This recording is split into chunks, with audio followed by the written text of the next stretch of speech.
Welcome to a football show, Thursday edition, Titans recap training camp edition Training camp takeaways. of the show. He's Zach. I am Braden.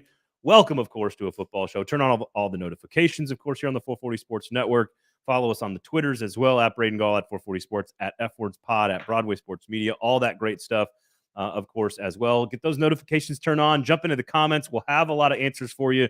If you guys got questions about training camp, It's gonna get a little spicy. it will, but I will also attempt to answer questions Yes. about what we saw over the last couple of days, the first 2 days of Titans training camp, because football is here, and that is what we are going to discuss today on the program. Zach, we've got defensive back rotation. We're going to talk a little bit about Tim Kelly's influence, which was on full display in the first day of practice. Not a ton of drama on the second day of practice, of course, on Thursday. Some offensive weaponry, some positional rotational stuff. Some other stuff, some victory laps. You're spicy. You're very spicy. Oh, yeah. I got some victory laps to take, baby. As usual, so we'll do that. So a lot of fun stuff today on the program. Of course, we are here at the Cast Collective studio. So if you want to book this space, make sure you check them out. Cast Collective, thecastcollective.com, Cast, the Cast Collective on Instagram as well. Yep. You want a small event here. You want to bring some friends. You got a little bridal shower. You got a bachelor party. You want to do anything here in the space in the heart of Nashville on Music Row. Cast Collective is, of course, your location. And our wonderful and amazing title sponsor, the Kingston Group, BuildKG.com, Nashville's locally owned custom home and remodeling firm. It's a firm. It is. It's a firm, like Treylon Burks' abs. Yes. It is a firm, not like an independent contractor. Like it. Yeah, there you go. So BuildKG.com, the Kingston Group. Make sure you check them out. My family uses them, so your family should use them too. All right. So first of all, here before we take the victory lap and you get a little spicy and you have fun with yourself and really explore the studio space, which I can't wait for. I do wish we had like a microphone I could take off and I could do like a little comedy routine and walk around like a wrestling promo. You got the cord you're flipping. You go the Chappelle style and bang the mic whenever you hit the punchline.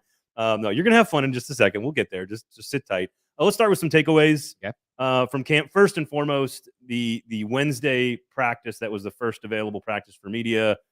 Tons of energy, a lot of 7-on-7 going down the field, taking shots, having fun. Did you say it was lit? If I is was that what the kids say, lit? Do they still say lit, or is it off the chain now? Are we back to off the chain? I don't believe so. Maybe we should bring it back. I'm uncomfortable sitting next to you now, and I'm the old one. No, if I was allowed to say lit, which I am not because of my age, I'm a geriatric millennial. I was born a millennial. I no longer identify as a millennial. I'm transitioning. Gotcha. I am not allowed to say that. But if I was, perhaps I would say that Wednesday's practice, it was so much fun. It was just a fun day of work. We'll get to Treylon Burks in a second. The exact opposite on Thursday. I think obviously very intentional from Vrabel and company that Thursday was very, very like they weren't even throwing passes. Like it was just sort of fake your throw, check down, more of a jog through.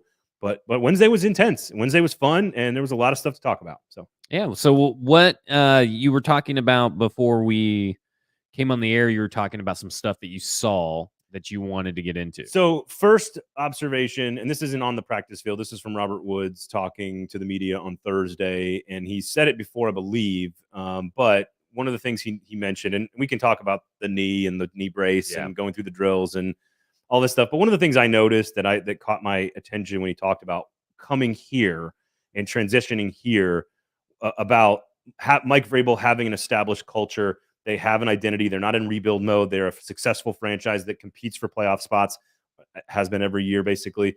And it struck me as if you were an adult professional football player and winning matters to you, that Mike Vrabel has become an asset to acquire talent that's not in the draft. And maybe that's not a new thing, but it does seem like it doesn't get talked about a lot. And I thought, there's a lot of people out there that are going to talk about passing routes and players and DBs, and we'll get to all that. But I just thought, that's overlooked in all of this, that Vrabel has built something that is attractive to talented football players. We talked about it on the show when we first started doing the show. One of the big topics at these press conferences, when we started the offseason activities were, starting up, was culture. They were questioning the coach of the year, Mike Vrabel, culture. And we thought it was ridiculous. We thought it was misinformed, maybe even borderline ignorant to be asking and questioning someone that it just kept a locker room together through 91 different injuries and starting 91 different players, to be questioning the locker room. And obviously, that was the big selling point for Robert Woods. He talked about it in his opening presser too. So this isn't just some Yep. one-off. This is something that has stuck with him since he decided to be here. And so I just wanted to mention that because again, Yeah. I just heard him talking literally like a few minutes ago, and so that's something that stood out to me. I wanted to make sure we got that out. Well, also in that presser, speaking of culture and leadership, and we'll get into more Traylon Burks here in just a second, but he talked about, yeah, he didn't really talk to Traylon Burks. They didn't really talk to each other between OTAs and training camp, but he felt that Traylon Burks left knowing the expectations and how we do things. So Robert Woods is already throwing in the we. He's already bought into the Titans way. This is how we do things. Here's our expectations for how to basically be a pro's pro, which is good to have. That's why you have veteran players to be able to talk to and teach these rookies that are coming in, because this happens all the time. This is not some new phenomenon that's, Traylon Burks specific. We spoke about this when they acquired Woods, that he is a professional football player, in every sense of the word. He likes to block as a wide receiver. Like, he does his job professionally, and he even talks about doing the drills. Like, if I'm going to be first up doing a drill, I set the tone for everybody behind me. I'm going to make sure I execute that drill the exact right way it's supposed to, because that trickles down to the guys behind me. And then also, so that's just leadership by example. And one other note on this, just Ryan Tannehill, I feel like there's a subtle difference in his leadership. I think he clearly has something to prove. He had a tough offseason with the fans. There's no question. Bad performance in the playoff game. Like, he's got something to prove personally. And I think there's a little bit more, you draft a quarterback in the 3rd round. Like, why wouldn't you want to take it up a notch? And I think I want to say he was like 11 for 11 on Tuesday, but or Wednesday, but I don't really care about that. What I care about is like the mannerisms, the body language. He's sort of like, there's a little bit more oomph there from him in terms of how he handles himself on the practice. There's also seems to be a little bit edge in his press conferences too. He's a little bit more, I wouldn't say on edge or anything, but I would say that I think he's a little bit more edgy, and I think he's pissed off. Yeah, and I think not at any one thing. I think a lot of people yesterday are harping on, or still continuing to talk about and bring up the scars and stuff, and I think that from someone like myself who has gone through therapy and stuff, bringing up for other people to keep bringing up something that was a vulnerable time for you, as far as when his words were scars, and to keep bringing up that word, I think is a little bit like, he's like, can we move on a little bit? Like, it's fair game if I bring it up, but it's my stuff, so let me bring it up. You don't have to keep asking. I mean, I know some people, it's their job, but like, I just think there's a little bit more confidence isn't the right word. Chip on your shoulders, maybe a cliche, but I think it applies here. He's just a little bit more. Again, I'm going to use all these cliches. Take the bull by the horns, blah blah blah, like all these different things. That it just feels like it's exactly how I would expect a player of his confidence and his stature to respond to a bad performance after going through a tough time, to now come back with a very good football team and have expectations for yourself. It just feels like he's kind of that's one of the takeaways. This is an opinion that I'll probably have that constantly evolves or changes, and because you're not allowed to do that. I know, not allowed to do that. But present information on that is given by John Robinson yesterday or 2 days ago. No, when he had Ryan Cowden on, so that was Tuesday. Okay. People were talking about, again, bringing up Ryan Tannehill. How do you get over the playoff loss? What does that mean? All this stuff. There were great questions. I for the most part, I have no beef with any of the questions that were asked for the first time in a long time. But someone asked something. He goes, well, 31 other teams lost.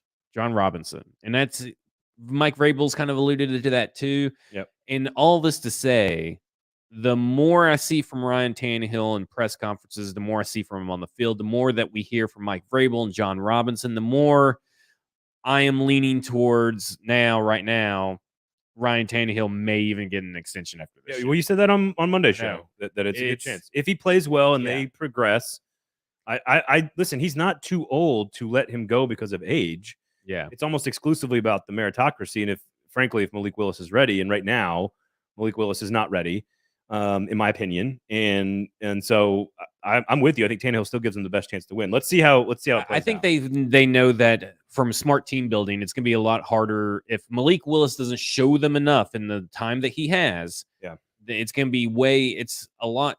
They're not willing to take the leap and thrust in a Malik Willis like the Giants were willing to thrust in Daniel Jones, who wasn't ready. Yes, I'm not saying that Malik Willis, Right. Daniel Jones, or anything similar. I'm just saying that in those situations, a quarterback was thrusted in before they were ready. Yep. And I think that they know that with Ryan Tannehill currently would give them the best chance. And it's a lot harder. Look at the Indianapolis Colts in your own division. It's really hard to find a quarterback that can at least get you to the playoffs. Yes. And so, again, it's very subtle. It's not super noticeable, but there's just this little extra little thread picking. You just got to see. You got to see the threads of a story, which again, to me, is a total normal human reaction to like want to prove people wrong. Like I think that's totally normal. I think that's good for the team. It's great for the team. And so far, he's looked pretty good. Again, they had a really good day on offense on Tuesday, throwing the ball around. But you should in your first day of like real 7-on-7 drills where people are watching, and so they were good. And the passing game looked fun. It looked explosive. They went down the field. They used a lot of different players and a lot of different formations, and it was just a good day of practice. And if you've got like Chig looked really interesting, Okonkwo, I think they're going to use him in some really interesting ways. Some short passes to him to let him make some plays after the catch. Des Fitzpatrick had a really nice catch on kind of a backside slant post route. Really great throw from Tannehill. Racey McMath had a good catch from Malik Willis on a throw that most quarterbacks don't make. He threw the arm strength you could see.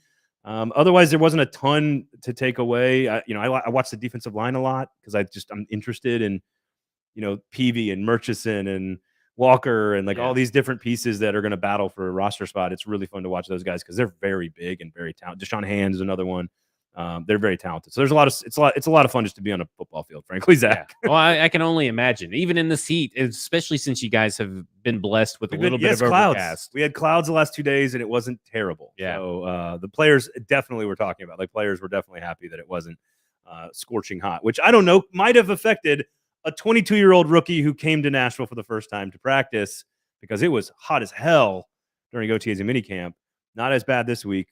Treylon Burks, by far, not even close, easily his best day of work on the first day of practice. And for me, in my perspective, in my opinion, it ended what I thought was a fairly ridiculous 3 months of conversation with fans and or the internet and or Twitter and or media. Again, I'm not picking on any one person here. I just think that we on this show kept saying no empty calories. This is not a topic until it becomes a topic. And lo and behold, the first day of practice, the second day of practice, it is not a topic. Treylon Burks was out there, completed both practices, looked great, and is down a few pounds, 5 to 6 pounds. And which by the way, accountability of it too. Can we say something about this 5 to 6 pounds? First off, if that was it, that's great, right? I mean, obviously that was it. But second off, that doesn't mean he was fat. No. Well, he's a big boy. He's a big boy. But if all it takes is 5 to 6 pounds to have you running, 4 threes or whatever you want to call it down on the field, then I should be doing that every I lose about 5 or 6 pounds and then gain it back. So in that time frame, I should be the fastest person alive on the field. No, and give me a break about this kind of crap that people are spewing, saying that okay, well he was fat. Well, no, he wasn't fat. He wasn't conditioned. He had 5 to 6 pounds, probably because he thought that, hey, I will do my college regimen to stay in shape. That wasn't enough. And specifically, Robert Woods said basically he realized that wasn't enough. And he should have done better with his inhaler accountability. But it was all asthma related. 5 to 6 pounds, and then you have asthma, then you have this humidity. Okay, I get it. Well, let's add to the list. It's also a 22-year-old moving to a new city, going to work professionally for the first time in your entire career. There's just a tiny bit of grace was not really given to him. No. And I'm not suggesting that a lot of it has to do with AJ Brown and Isaiah Wilson, which is not Treylon Burks' fault. No. And so again, I'm not suggesting that I don't understand. Also, it's also the 3 Show me a video clip where Isaiah Wilson or even AJ Brown ever took accountability. Well, that's true. But it's also the 2.5 months window of the calendar year where there's no football happening. So you've got to kind of, of all these things led to this conversation around Treylon Burks that I'd like to think that on this show, if you listened, we told you from the beginning, just stop. Don't worry about it. It's not a thing until it becomes a thing. And also we need to hold ourselves accountable. We don't want to overreact the other direction after one good practice. Now, I will say this, it wasn't just the one down the field big play that he made, which was spectacular. The Titans tweeted out the video, so go check it out. But he also had a really good, tough, hard-fought, contested catch against Caleb Farley. He had another really good leaping hands catch on a dig route, which we know that's what A.J. Brown ran in this offense. He was sprinting downfield when Derrick Henry was on run plays to make sure he was showing the effort to be a blocker. Like, it was the best day of work for him by far, and it was the player I saw at Arkansas. And so, what's the player that we all expected, right? I mean, well, let's say we all expected, but we expected that to happen. Now, did we expect it to maybe happen at OTAs? Sure. Again, it wasn't ever going to be a big concern because lost in Sam Pittman's comments about that were the second time he said these comments, by the way. This wasn't new news. It was just presented in last week at Media Days. Yeah. Media Days.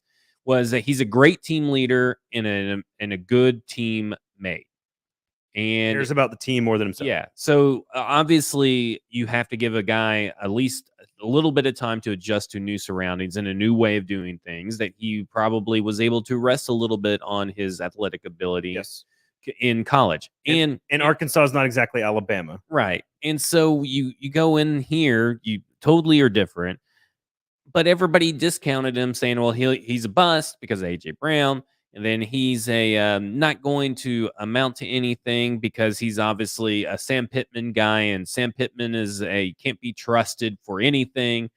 And he's obviously Isaiah Wilson, which is an utterly ridiculous thing to say. And I am at this point, John Robinson again on Monday was asked a question about, what does Treylon Burks have to do to replace A.J. Brown? Okay. First off, a leading question. First off, I talked about this on Football and Other Efforts this week, where I talked about he doesn't have to be A.J. Brown. He has to be the best Treylon Burks that he can be. And everybody, all the other pass catchers and Treylon Burks combined have to be better than what they had last year. Which I don't think is that difficult. Oh, it's like the 2015 wide receiver pass catching group did better than the one last year. So we're talking Sharp Matthews. Yeah. No, we're talking Harry Douglas, even worse? DGB, and Kendall Wright. Oh God. Well, at least Wright had 100 catches one time. Yeah. But he basically said, he kind of skirted the question by just saying what they expect Treylon Burks to do, which is the best way to go. Because, A.J. Brown doesn't matter anymore. That's the first big thing I would think everybody needs to realize. A.J. Brown does not matter anymore. Neither does Isaiah Wilson. No. Neither one of them factor into what we are evaluating currently. And again, I want to be clear. This is our first of a few victory laps that you're going to take here. But this one, to me, is also, I want to hold ourselves accountable, because that's what we're going to do for you on the show, which is, if he does come back and struggle to go through practice next week sometime, that we're not going to throw that away and say, let's not there is an issue there. Right. Like, I don't want to overreact to Wednesday's practice and say it was the greatest practice of all time. He's perfect. It's going to be wonderful. Like, that's not it. It just was, as of right now, so far, with 2 days of practice as a professional in an official training camp in the summer for the season, Treylon Burks has been good. Yeah. And until he's not good, we're not going to react. And the staff and John Robinson, they all knew about his asthma issues. They all knew. They have said it numerous times. I saw Jimmy Morris on Music City Miracles, that they're doing some podcast or whatever, and they had a little preview of a podcast. And he said, Sam Pittman's a liar, and this staff didn't know what was going on, and they have an issue where they don't know what is going on with these players. Even though he's just blatantly ignoring the multiple people that have came out and said they knew about it.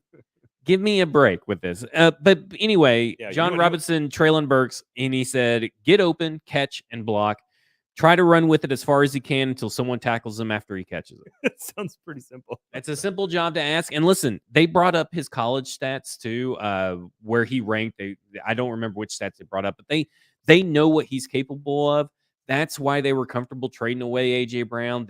That's why they were comfortable drafting Treylon Burks, is because first off, they knew the asthma was an issue, but they knew what they were getting is a wide receiver that they believe can get yards after the catch and go deep, which we saw in practice. Everything that I saw in Arkansas tape from a really good football player that would run away from Alabama defensive backs, in a run first offense I saw in the first 2 days of practice. Which is it's going to continue, and there are going to be days where he does not have good days. Guess what? He's a human and he's a rookie. Yes, human and rookie, also two important things to acknowledge that Treylon Burks, in fact, is. We can confirm. I can confirm that. I saw that today. He is, in fact, a human being. We're going to get to some position battles, Tim Kelly's influence, some lack of kicker drama, the DB rotation in the secondary, a lot of other stuff here, of course, on A Football Show. Zach Braden, brought to you by Kingston Group, the Kingston Group, buildkg.com. Victory lap number 2. Hold-ins. I told everybody that screamed, then these were media members that screamed to the high heavens, the Tennessee Titans have the leverage. Why don't they make A.J. Brown come in and collect fines? And, he can't afford to take all these fines and blah, blah, blah, blah. And then when Deebo Samuel showed up and DK Metcalf showed up to OTAs, they were like, see, Deebo Samuel never did anything at OTAs. Now, I don't know about DK Metcalf, but Deebo never did anything. But they said, see, they have the leverage. The team has the leverage. And what I say, no.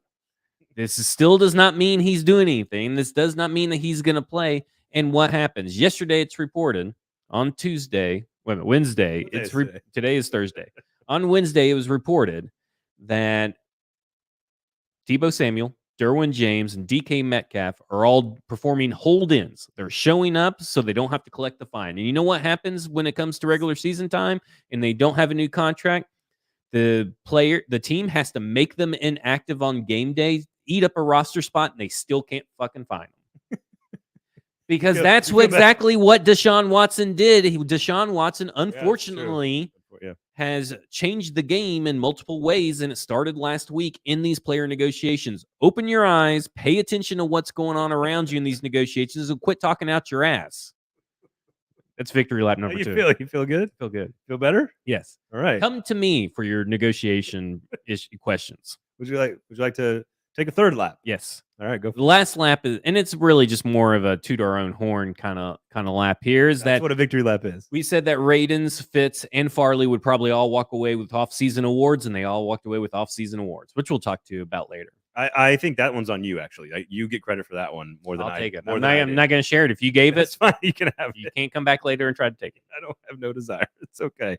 The Amani Hooker, Caleb Farley, Dylan Radens, Des Fitzpatrick, Torrey Carter, and DeMarcus Walker, right? The 6 guys that won the offseason awards. And Radens, I was sitting there today talking to a former offensive lineman about how Radens looks very, very different, which we noticed in OTA's minicamp, so that's not a surprise. Farley, they've been raving about. They can't stop talking about how much they love Farley. Again, he's full go right now. I thought it was interesting listening to Vrabel talk about how some of the mental hurdles were in the December, January time where you can't do as much physically when you're coming back from an ACL, and that there were some down times for Caleb, and you have to kind of fight through that, and they did. And now it's exclusively physical, and him and Woods are basically at full go at this point. I love that Farley and Woods rehab together. I thought that was kind of cool news. And Woods said it was it didn't happen on purpose. It wasn't like a trainer or a coach that kind of said do this, but what happens when you're rehabbing the exact same injury and your mirror positions on the football field is you probably start doing a lot of the same things around the same time. And so it actually worked out really well that they would, they can go over on the side and kind of work on releases or whatever. And again, this is all stuff that Vrabel has talked about. So I do think that that's been beneficial. And Farley, Woods is as good as Woods looks as a consummate professional, is as talented as Caleb Farley looks. He's bigger. Kevin Byard and I were talking about it today. He's put in the work in the weight room in the offseason and is bigger, and he has just got a Jalen Ramsey type of frame. I'm not saying he is a Jalen Ramsey type of player, but that's the type of frame that he has. Extremely rangy, very long, big shoulders, very, very good. I mean, he's very, very talented. The question is, can he go out and realize all that potential? Well, let's just continue talking about DBs and sorting through the DB rotation. You mentioned it yourself that you talked to Kevin Byard today. All right. Well, I had a chance to talk to the All-Pro safety for the Tennessee Titans, and I had a chance to ask him about all the young defensive backs and how versatile they are and how important that is for the Tennessee Titans defense. Yeah, I mean, honestly, I think that's a good thing about our group is that we're all versatile. Obviously, me and Hook, there's no free or strong safety in our defensive room. We pretty much can do both sides. We can disguise really well. And obviously with the corners, you got Elijah Moden. You got all these different guys that can play nickel, that can play corner, and just the versatility. Thank you. But just like you said, it's very good because we run a lot of defenses. So it's not like where, okay, this guy just a cover 2 corner, a zone corner, man corner. All these guys can play man. They can also play zone and mix things up. So it's good to have in our room. So that was Kevin Byard, and he mentioned he didn't talk about a lot of the young players specifically there, and that I said, hey, the question was kind of about the young players, but he did go into the differences of the defense, and this is what I love about the secondary, and I think we talked about it a little bit, but having seen it now through a couple of days, like what I love about this secondary is how versatile all of the pieces are and how the opportunities that Vrabel and Shane Bowen have to mix them all together based on what they're seeing, who they're facing, situational stuff. Like, and you heard Byard say, like, we don't have a safety position on one side or the other. We have guys that can all do man, that can all do zone, that can do all this different stuff. They have a bunch of really interesting pieces that fit together, I think, exactly how John Robinson planned it, which is I want a guy who can do this, I want a guy who can do this, I want a guy who can do this, but then they can all kind of switch positions and do other stuff. It's just a really fun group. Now, I will say they are it's a pretty young group. Right. Like Caleb Farley's second year, Roger McCreary first year, Christian Fulton's only his third year, Monty Hooker's not on his second deal yet. Yeah, fourth year. I mean, Byard is the elder statesman by a mile. Yeah. So it is still a very young group, and so I think there will be some learning. But it is a fun group to look at, and I think there's a lot of versatility there. How do they, fit in for you? Like, do you see one, playing a certain role, even if it's not a position, but like a certain role? Like, how do you differentiate between what Chris Jackson is when he's in, or how they view Chris Jackson in his piece, or same with Molden, McCreary, all these guys? How do they all work together? So we have to be careful about what we can and can't say, of course. So this isn't necessarily about anything that I've seen the last 2 days. I just think that like Molden almost functions. We said this on Monday, so I can say this because I didn't see it necessarily in the first 2 days of practice. But I view Elijah Molden as a starting defensive player to some degree, and that is more of a 2 inside linebacker set. And I don't want to call it like a 5-2 even. It's not really a 5-2, but Amani Hooker is going to play in the box. Elijah Molden is going to play in the box. Like, these guys have that kind of skill and talent. And so when we get down the depth chart, you mentioned Chris Jackson, for example. To me, it's about having a guy at each position that can come in and fill that role. And it doesn't have to all be one guy. Like, your nickel back to me isn't just one guy. They have a lot of different pieces that they can use all. If you want an outside guy, that's probably going to be Chris Jackson. If you want it to be someone that's probably more up in the box and playing against tight ends or against the run, that's probably Theo Jackson. If you have a dime or a 6 defensive back that's going to be more of a true free safety, that's probably more AJ Moore. So, like, I think you can look at their skill sets and look at their tape and just go, what do each one of these guys do best? And what's cool is that, like, they are so versatile that they can, if it's 3rd and 1 on the goal line versus 3rd and 12 on their own 20, they have a player for that situation. Gotcha. If that makes sense. Now, again, what does that look like exactly, where people are lining up? Again, can't say any of that stuff. But if you look at their skill sets and what a defensive backfield needs, I mean, we know who the 4 are. We know Byard, Hooker, Farley, and Fulton. I was about to say Farley and Fulton, outside corners, right? We know those are the starting 4 corners. And then Elijah Molden is basically a starter for all intents and purposes.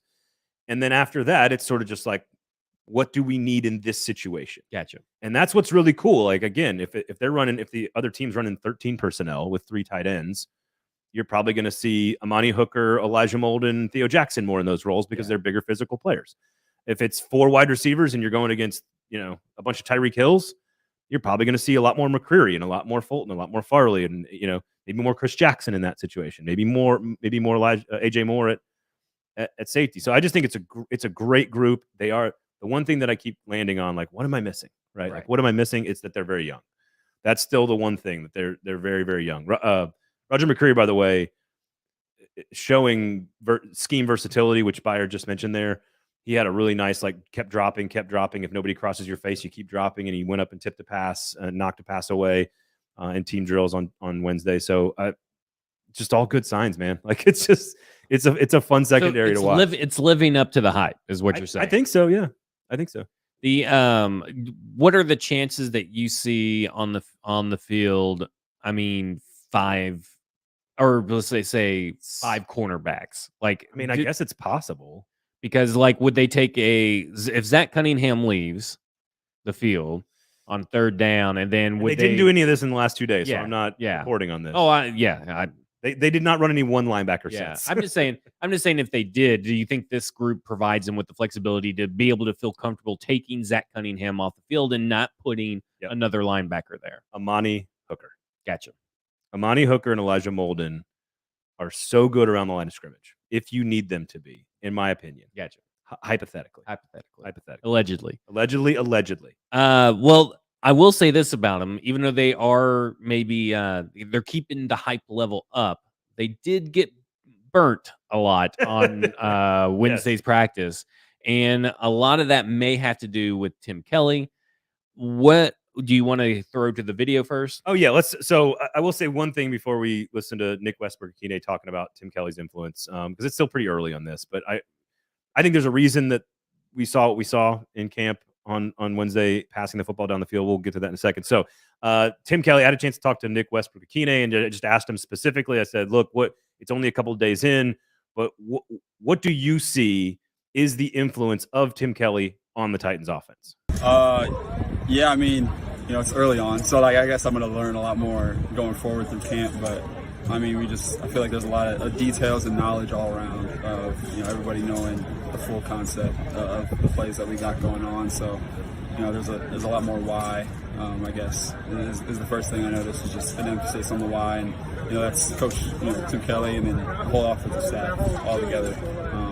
Just everybody kind of really understanding why we're doing things instead of just going out there and winning plays.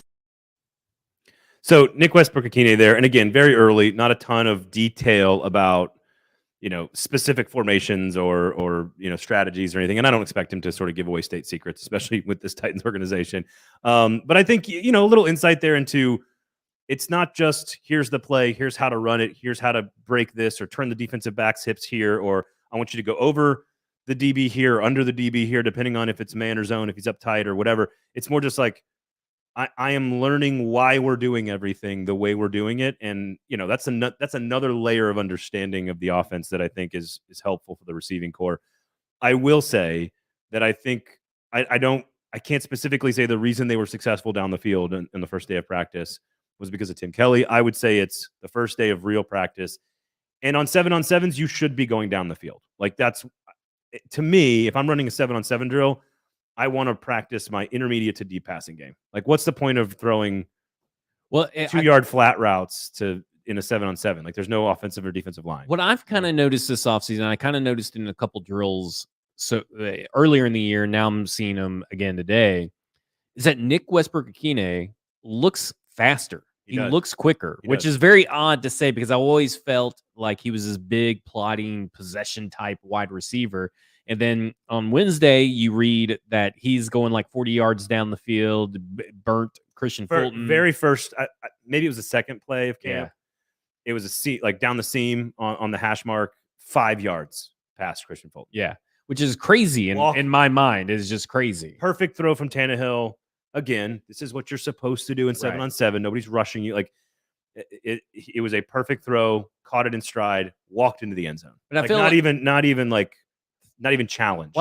While you do typically tend to test the defense on these kind of throws and in these drills, I feel like they were very much more apparent and successful and maybe wowing. Yes, I would say, because it seems like we said that they have lacked explosive plays. I mean, I talked about it on the podcast this past weekend specifically, or the past week, but we talked about on the show a bunch of times about what Tim Kelly would bring is more explosive plays, and it looks like that is where the emphasis is at currently. Yes.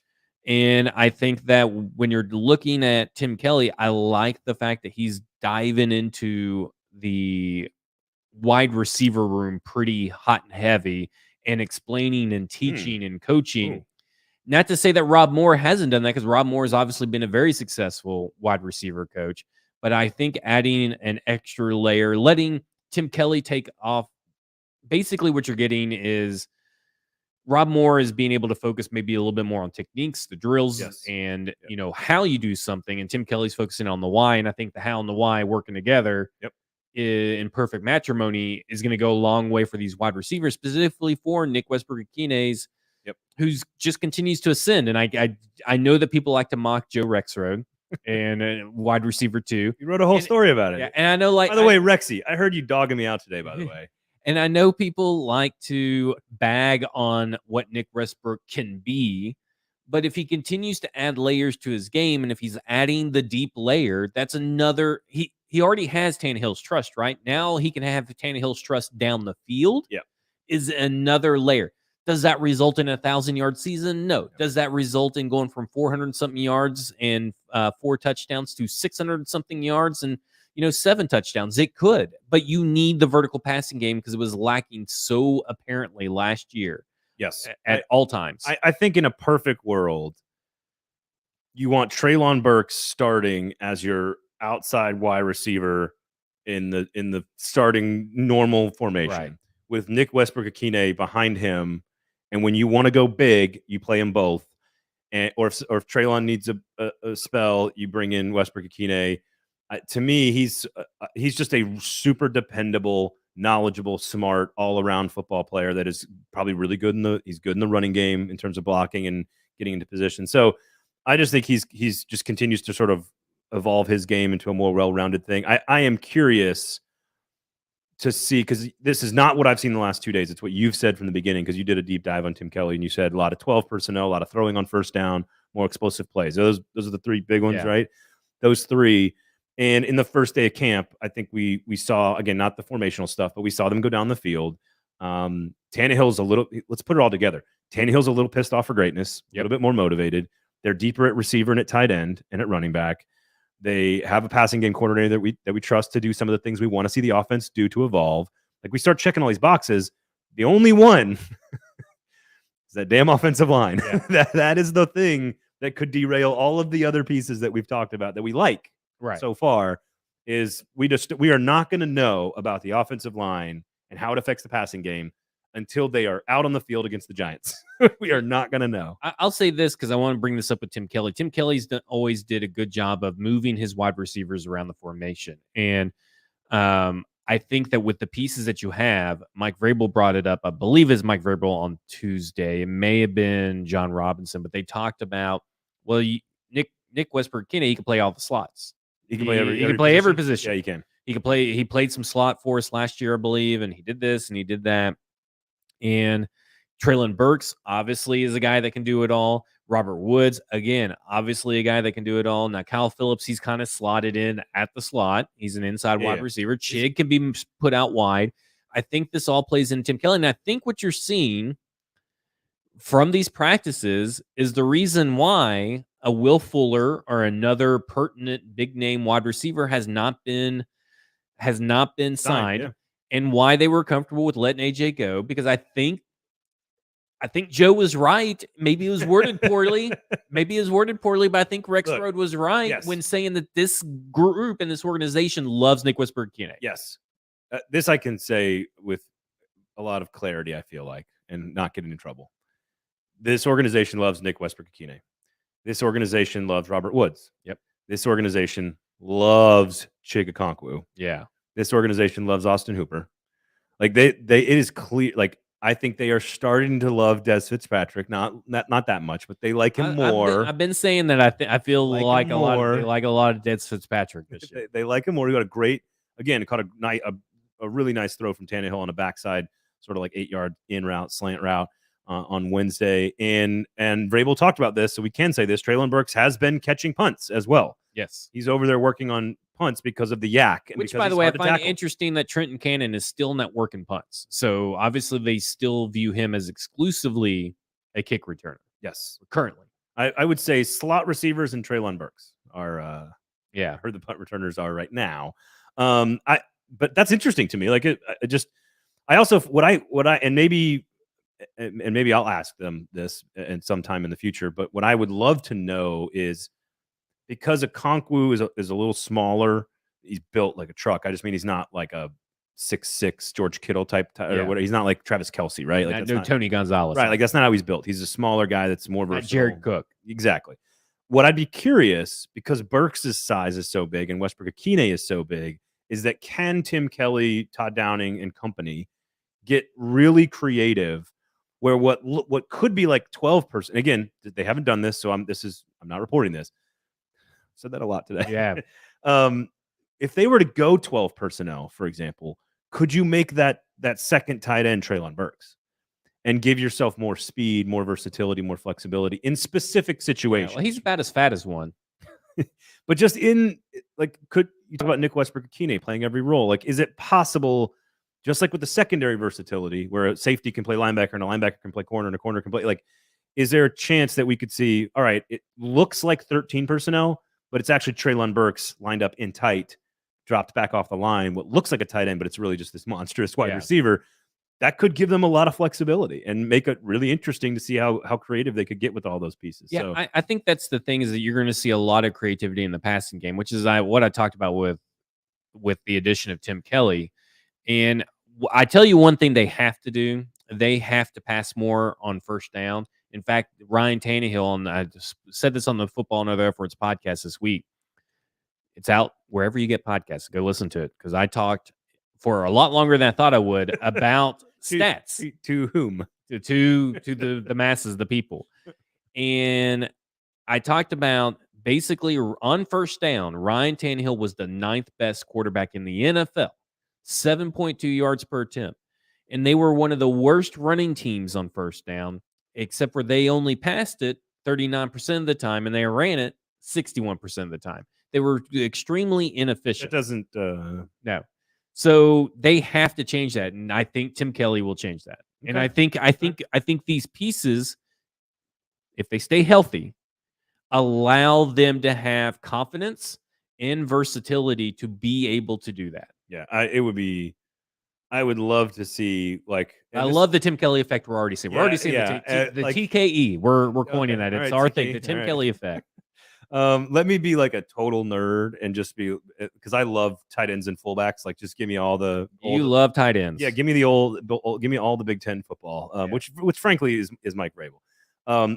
It would be so fun to see, like, Austin Hooper, Chigakonkwo, Treylon Burks, Derrick Henry, Troy Carter, and like have them all lined up in a tight formation. Yeah. Nobody out wide. I like it. Just like, and just see how you could play with that formation. Again, it's probably not. I bet you could see but something like that on fourth down. It would be so fun. Remember when they tried to pass it to Aaron Brewer in the Cleveland game? Yeah, there you go. I think that was actually a third down play. Speaking of Aaron Brewer, I like it. Let's get into you it. want to talk position battles? Yeah. Well, I think try not to get me in too much trouble here. Okay, left guard. Obviously, they I think Stillman mentioned it in a question to Ryan Tannehill on Wednesday, basically saying, well, we know that we saw Dylan Radins at right tackle. We saw Aaron Brewer at left guard.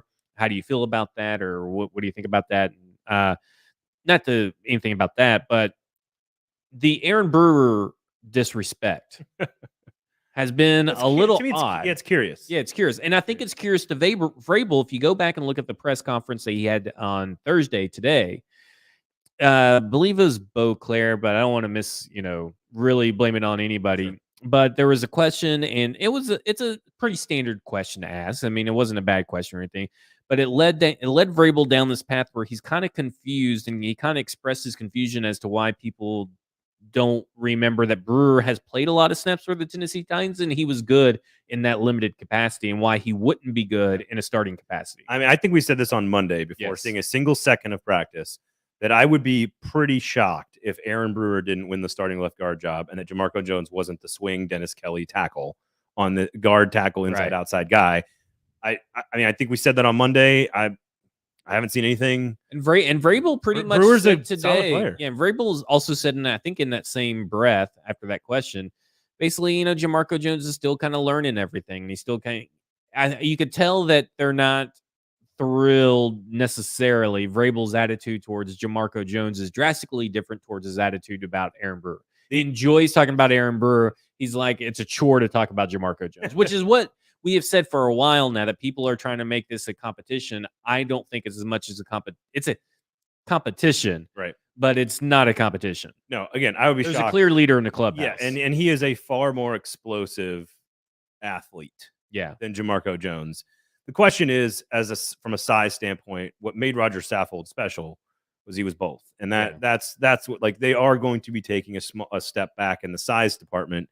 big physicality, but talk about burst, explosiveness, quickness. Like he's and experience in the offense. Like he's way ahead of Jones from all those standpoints. So I tend to agree with your assessment of how you've heard Vrabel talk about those two players. Again, we're in what I should know this year 5 and year 6 of Robinson and Vrabel. I think it's 7 for Robinson, 5 for Vrabel. I think. Okay. 2 years of Mularkey, right? No, 1 year Mularkey. 1 year with Mularkey. We had an interim year before Robinson. That's why Robinson got hired because he would take Mularkey on. So yeah, hash all of that someday. 5 and 6, if I'm not mistaken. And to me, we know what this team is. We know what little bit of information you get out of them needs to be taken not with a grain of salt. With they're not hiding anything. They're pretty blunt, not blunt, if that makes sense. Like they're blunt, not blunt. They're telling you what they're saying, but they're not giving you enough. Yeah. So you got to pick up on these little signals, and the signal is right now is that the left guard competition is clearly Aaron Brewer is the favorite, and Jamarco Jones maybe can do something, but he's got a long ways to go. Yeah, I think that's fair. Honestly, like I even if I did see something over the last 2 days that I could say definitively made me think that somebody had won a starting job at any position, I'm not sure there's any jobs that are really up for grabs. Like in general, I feel like it's DeMarcus Walker's job to lose the back end of the rotation now. I don't. Okay, I'm with let's you on go into there. I'm with you on that because I spent a lot of time on Wednesday watching the defensive line. That's when they were a little bit more physical. On the Thursday practice, again, it was more of a jog through a lot. It's very crowded. And it is. It's not going to be easy. I saw PK tweet out today that getting in the back end of the defensive line group and making the roster in the back end is not hard at all. And I'm thinking, well, I think it's a lot more difficult than what you're giving credits to because you got Merch back there, you got DeMarcus Walker. I'm like writing them all down right now. you got Jaden Peavy back there, you got Haskell Garrett back there, you got Deshaun Hand back there. There's so many big dudes, and maybe they're not. They're clearly it's DeMarcus Walker's job to lose, but he got the offseason award. He got brought in pretty late in the offseason. Instead of getting into position battles, let's kind of talk about the leadership awards and expectations. In that we got Dylan Radins, Dez Fitzpatrick, Caleb Farley, all second-year players, all winning this leadership award, all have now, Radins and Farley in particular, have super high expectations placed on them. Yep. But it seems like they're meeting the challenge. So can they carry that through? So your expectation should be Dez Fitzpatrick should be the wide receiver 4. I think, or he's the least making the team. Outside wide receiver 4. Right. Like, if you're taking the slot, like the true slot position, because really Kyle Phillips is technically your wide receiver 3/4. And Mason Kinsey was number 2 in the drills, like not on the field, but like when they were doing the drills, Kinsey's up there with Nick Westbrook-Ikhine and Woods when it comes to running through the drills. And so I think Kinsey, as we've talked about, Kinsey and Phillips are in a pretty big battle for that slot role for sure. I don't think so. I think from what I gather from Woods is that they let some veterans go first to teach it, set the drills. But Radins obviously on. But DeMarcus Walker winning his, I thought was very curious, and that to me is like almost a cement the status of this. Him as going to be the 4th wide receiver or 4th defensive lineman because he can also kind of play outside linebacker too. So this is what I was going to ask you because I think Weaver, for example, Rashad Weaver, who's clearly going to make the team, who's also playing special teams, by the way, which I thought was an interesting tidbit said today. Peavy and Weaver are just like, you just look at them and you go, oh, okay. Yeah. Like you're a defensive lineman. And Weaver is an outside linebacker. So the question is, do they carry 6 defensive linemen? And does one of those actually kind of count as an outside linebacker? Right. That's why you could see them carry 4 true outside edge rushers, with Dupree and Adeniji and Landry and Weaver. But like Weaver kind of counts as a defensive lineman potentially on certain downs, right? Right. So to me, the wild card here is Peavy. He's the wild card. He looks good on most reps that he's out there. But like you throw in Merch, you throw in Tart, there's a lot of guys that are just involved in this. They've got good options. Deshaun Hand is, I don't think is going to, if I had to guess, make the team, but he's got all the talent and the physical ability in the world. It is, I think you're right. To give Walker the award would seem odd to them cut him. That would seem odd, but there's still a lot of time. Granted, there's a lot of ways that other people can pass overpass DeMarcus Walker, but if you really look at his per snap numbers on a pressure basis, playing with Von Miller and their other, are they Roquan Smith or is that the Bears? I think that's the Bears. Bradley. Roquan Smith's the Bears. Yeah. Sure. Bradley Chubb. There you that's go. who's over there. NC State. Yeah. But, in limited snaps with them, he was still getting 5.5 sacks. If he can bring that over here, he obviously has made an impression very quickly. And I think that is going to go a long way for him to, I feel like the roster is getting pretty set pretty quick. Yeah, yes. And when we did our 53 projections, offensive and defense, a couple of weeks ago, go check out those shows, by the way. I mean, I don't think anything has truly changed a whole lot from that point till now. It's weird to look at each position group. I don't know. We can talk sort of expectations on here. Like, I look at the defensive back group, and it's young, very talented, very versatile, exciting to me. It's high expectations. The defensive line, talented, deep, young, exciting, but some pieces that we're not 100% sure on, like a Weaver. We think really highly of him, but we're not sure. So that's exciting to me.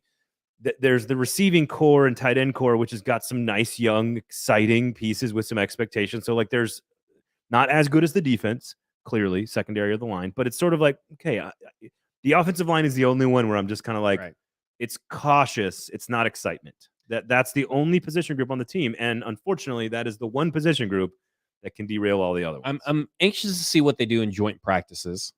I think that will go a long way with telling you. But I like that the idea that the valuable offensive line reps seem to be going to the right people with the right amount of time. But this, Ward, you're putting another layer of pressure / expectation on Dylan Radins to solidify his spot. And they seem pretty confident that Dylan Radins is going to be the right tackle of the future, or the tackle of the future, because he could switch at some point for this team in the long haul. They seem confident enough that Des Fitzpatrick is going to be a contributor and not a hindrance when he's on the field. Can I ask you a question about those two guys in particular, and then they kind of will blossom out into like a larger conversation about Vrabel and Robinson strategically? And that is, and I've heard them say this often, and Vrabel said this specifically during his press conference, that he doesn't want to rely on talent, which is an interesting thing to say, because sometimes you just want to have the better player. Like, that's when all else fails, talent generally wins. But Vrabel's like, I never want to rely on that. And Robinson has gone out of his way to talk about how football is a game, it's a process, and I think fans expect a draft pick to come in and start right away, and for this whole thing. Like, I almost feel like this organization, more than any other organization in this league, requires patience. And like, Des Fitzpatrick's body looks different. It took some patience and some buy-in for him to get to where he is. We'll see if it pays off. Dylan Radins, it took some time and some buy-in. There was also a whole year he didn't play because of COVID. Patience for him to buy in and understand what is required, and to then to become a contributor. Like, I just feel like Vrabel and Robinson are more likely to be attracted to a player that is going to buy in, see what it's all about, take the time to hand develop them, because that's what Vrabel loves to do, teach. And that it's never going to be a team that's like going to go draft a flashy piece, plug them right in, and they're just going to be a star that's better than everybody else. Maybe you can win a Super Bowl that way. Maybe you can't. I don't know. Is that a weird observation? No, is that a meaningless observation? No, I think that goes into what we talked about, I think, last week, was that they're pretty clear that you have to buy in, and they feel that their way is the best way. And that doesn't matter who's on the team.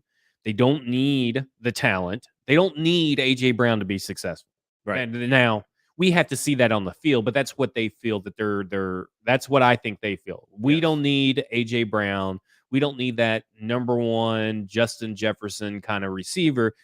If we get it, that's great. But he better also have the fundamentals and the buy-in and the discipline. And And I think what you're looking at is, what worried about me about Des Fitzpatrick from the start of rookie minicamp last year was, if something did not go his way, it was mentally, he was done. He was in his feelings. And that seems to be different. Body language is better. He seems to be more comfortable. Offseason could do wonders for you. I hope that every player that the Titans have always performs the best. I think I'm never rooting against a player to fail. But I'm also tend to be a little bit realistic, and I was very realistic about what it would take for Des Fitzpatrick to be a wide receiver in the NFL. And last year, he was proving me right that he just didn't have what it takes. Now, this year, he's proven me wrong. and I welcome it. What It are may be your one of the most wrong things I have, but be great for the team? yeah, it's great for the team, so I don't give a shit to be wrong. Right, Like right, I'm right. not one of these people with a fragile ego No. that has to talk my way into circles about how I wasn't wrong. Look, Oh, you're if talking Des- to a Mariota guy. yeah. So. I mean, like, look, if Des Fitzpatrick is great, or let's say this, if Des Fitzpatrick can routinely get this team 400 some yards and 4 touchdowns and not hurt the team, because that's what he did last year. He hurt the team in critical moments, and he improves mentally. That's good for the team. That's good for us. That is good for everybody. I don't care to be wrong. Prove me wrong. Yeah. That's what I've always said. No, listen, I'm married. I'm good with being wrong. I think it's more like I think there are expectations are a little high for Dez from a statistical standpoint. Yeah. I think what you want him to, like, my opinion would be for him to grow into a position where he is the guy that can step in when you need him to take a rep away from somebody when they need a breather. If an injury happens, he can fill that slot without hurting the team. Like, to me, I don't expect like 30 catches for 400 yards and 4 touchdowns. To me, it's more like you want the one game where you need him to fill in for an injury and he can give you 4 catches for 60 yards. You want that Marcus Johnson game we got last year, that one game he played. Yes, and he exactly right. went for 100 yards and he looked great. Right. And that's what you want from Dez. You want someone that can fill in and not hurt the team. Yeah. That's why they keep Logan Woodside. They need someone, and that's why they'll continue to keep Logan Woodside, because they want someone to come in that knows the offense in a pinch.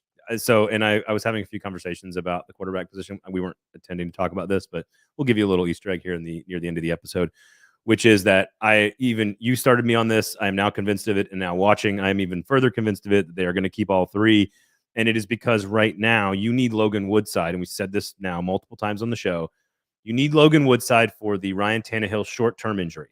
Yes. If it's 1 game, if it's 2 weeks, if it's maybe 3 games, if Ryan Tannehill, knock on wood, tears his ACL in camp and cannot play the entire season. I cannot believe you put that out there on the airwaves. Can't play if something happens where he cannot play the season, I think you play Malik Willis and you let him learn. And if he breaks mentally in a professional football setting by starting, and he is broken, quote, I'm doing the air quotes here for the video of people. If you are, then you are not QB1. Yeah, that's it. Like, so to me, it is if there's a longer term injury, Logan Woodside isn't the guy. I want Malik Willis learning. It's a situational backup quarterback room. Like it's all about what happens on the situation. Like the defensive back. Yeah. But I mean, it's just is how it is. You know, I like that. I kind of thought that we'd get some Jeffrey Simmons news today because today was his birthday. I thought that maybe we'd get a contract, just a little happy birthday. But obviously we didn't get that. But speaking of people that are on the verge of getting a second contract and got an award, Amani Hooker. Yeah, big piece of this defense, right? I mean, he's a stud. Yeah, that's it. He's a stud. He's a stud. I got very little to say about him. He's a smart player. He's a versatile player. You're going to see him all over the field. He deserves a second contract. He's going to get paid. I have very little to add. He's one of those guys that rarely do I feel like you nail a draft pick in the later rounds, like right when it happens. Yeah, and I'm going. Because I love that Amani Hooker. I watched him a lot in Iowa, and I'm like, dude, this is a phenomenal tackler who is extremely scheme versatile, who can play all over the field, and is smart as hell. Like, yeah, he is a Titan Vrabel Robinson guy to It was like the Elijah Molden pick, but later on. Yes, it's exact. Elijah Molden was one of those where we're like, yep, yeah, way to go. That's the guy. We like him. Good job. He's going to play for a while. Yeah. And I just have very little to add about him. Right. Hooker. I love it. He's good at football. I don't know. What do you want to say? All right, that's it for today. BuildKG.com is the website. The Kingston Group, of course, our title sponsor. Make sure you check them out if you're making any decisions about your house. Make sure you check them out. If Zach's going to build a new wing, he's going to do it with the Kingston Group. We built a fancy carport. We did it with the Kingston Group because we're not going to deal with all these stupid independent contractors all over the town. You never know what they're going to show up or what they're going to charge you. Nope. Nose to tail, Kingston Group, start to finish, design in-house. They can do the whole deal. No concerns, no worries, extremely high quality work, exactly like this show, Zach. So check them out, buildkg.com. The Kingston Group, of course, turn on all the notifications. Follow us all across the socials there. We do appreciate all you guys hanging out with us. And, of course, live here at the Cast Collective studio. So check them out. TheCastCollective.com is the website to book a space here on Music Row. Check them out at the Cast Collective on Instagram as well. Zach? Good to talk to you. It's a great show. Spicy. I felt like it was a little spicy. Yeah, you kind of toned down as we went along. You were very comfortable in the beginning. Yeah, you're a more comfortable, spicy, agitated person than I am natural. I'm not a conflict guy. Yeah, you like it, and I love the conflict, and I love that about you. Yeah. That's why you're on the show. That's why I love F-Boy Island. Great show on HBO Max. On that note, have a great weekend, everybody. We'll be back again on Monday. Again, 1 p.m. every single Monday and Thursday right here on 440 Sports. For Zach, I'm Braden. This has been a football show.